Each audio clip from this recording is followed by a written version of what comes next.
Thank you for joining me. We're going to do an item review. I saw this at a grocery store. Thought I'd pick it up. This is a, what is this called? A Survive Outdoors Longer.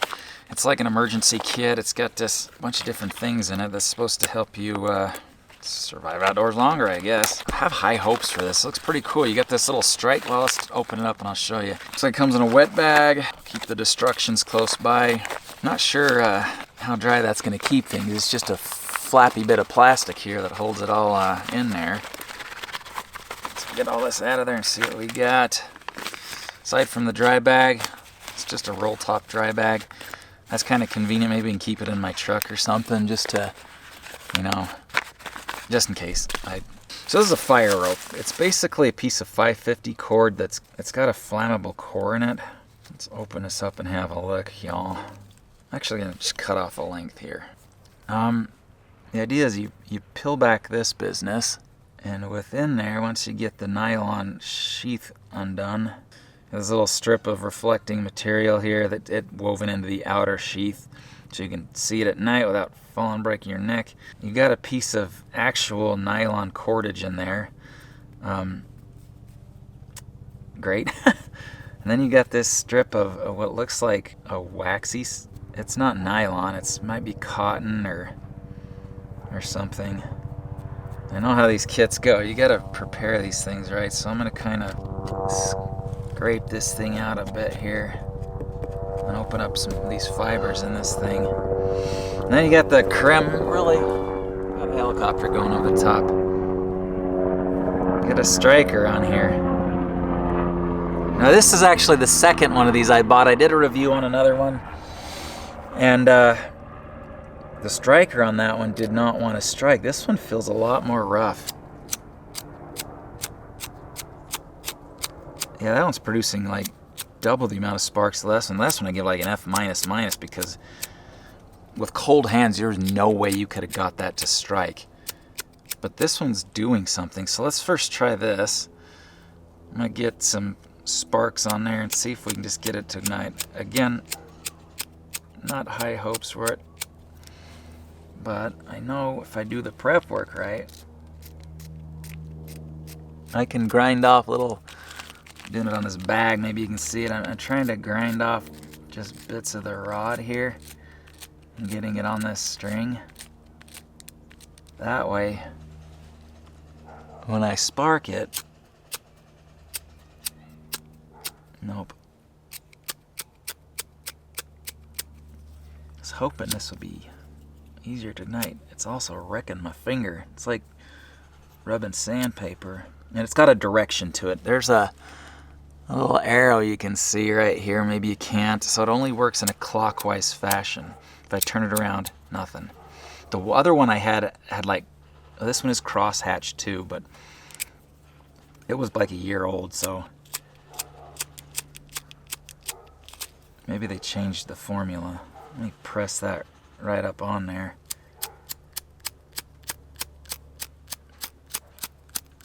Come on. Give the old college try, right? Keep this all jazzed together. That is certainly not wanting to spark, ignite. It's searing it. Alright, let's try this, getting a bunch of that dust on. Maybe I pull it out, rough it up some more. Put it together in a bit of a wad. Get a bunch of this out of here. But I guess if I got to do that, I got these little, I guess they're waxy cotton. I might just be using paraffin or something. It seems to suffer from, oh goodness. It gets hard and it starts to really hurt. Like it's tearing up my fingers. Let's try something else. Let me have that container. What does the destruction say? Pull edge of the quick tinder and expose the inner fibers using the sparker. Strike the sparker repeatedly. Directed the sparks at the quick tinder until it ignites. Using the lighter, touch the flame until these ignite. That ain't how it's working, lads. Like I've singed this thing. Alright, this is what I'm gonna do. I'm gonna take this. Get a little crease here, set that aside, and we're gonna run this on here and get like a collection of dust. Which direction am I running it? If I get enough of this, I can do it, lads.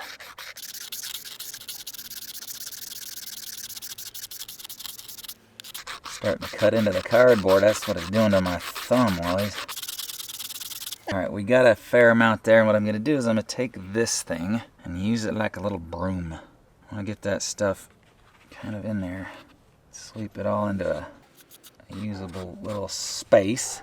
If I get into this ferrocerium dust, it should ignite this cord, and you can do this on a leaf if you're out in a boot, or even just a scrap piece of paper. So I'm going to stick that right in there. My finger's back, so if it goes up... Come on, really? You see this at all? Get you boys in here. Closer look at the fail here.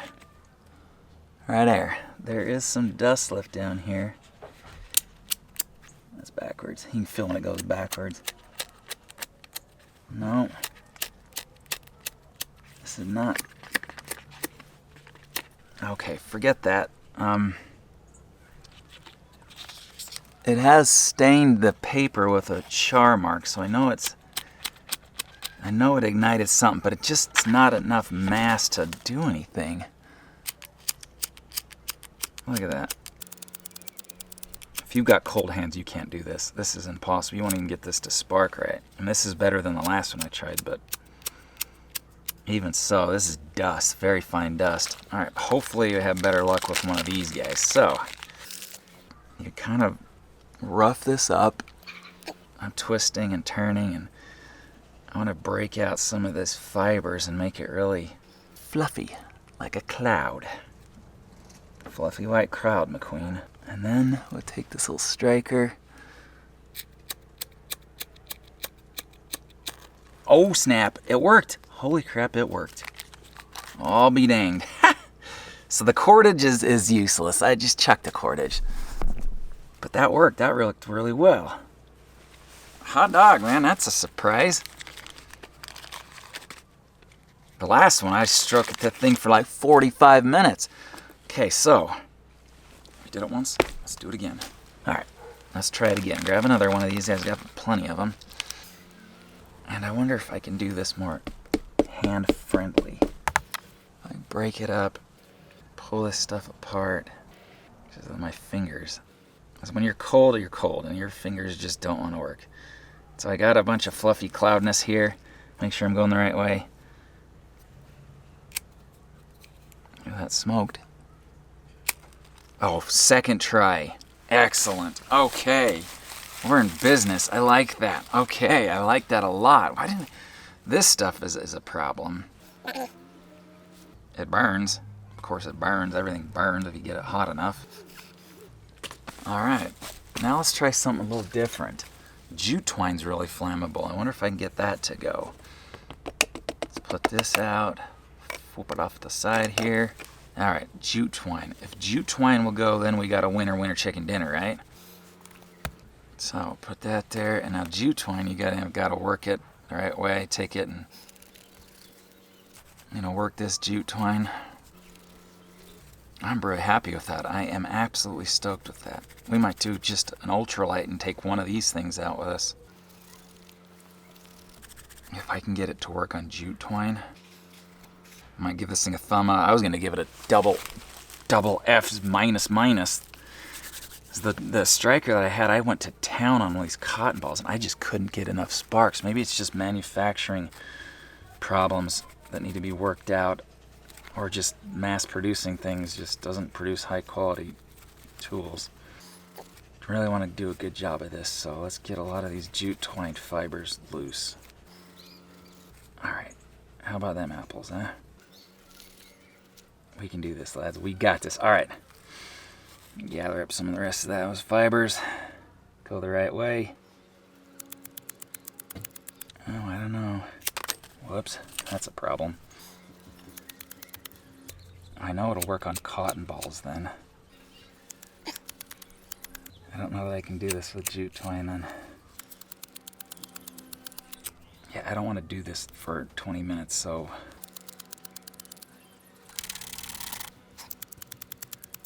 We're getting smoke, but smoke isn't fire. Pulling that all up in there, that's a problem. Yeah, it's starting to hurt that finger. If I use this finger, I fling it into oblivion. It doesn't work on basically anything but the provided cotton wheel. What? I want it to work on this, though. Imagine if you put the wax on here. No, it's not going to do it. All right, so these things, yes. Everything else, no. So solid B plus, I guess. It'll work here, but nowhere else. So that's that. You want to get it. $16 for the thing. I mean, you can buy a new ferro rod for $9 with a striker. So, and then you can use it on darn near anything. So I don't know. They're also cotton. Cotton absorbs water, and this bag's a little too small. So put it in something else. Lite fire starting kit from Survive Outdoors Longer. I don't know. Would I use it if I wanted an absolutely ultra lightest thing possible? Yeah, but if not, I mean, lads, you can just get one of these. This was $16, and it came with everything I need, and like half a strike there can make a jute twine go up. So I don't know. I feel like you can do a lot better. I feel like they could have done a lot better. So anyway, thank you so much for joining me. Hope you like this review. If you like this kind of content, hit that sub button, and I will see you on the next adventure. Bye.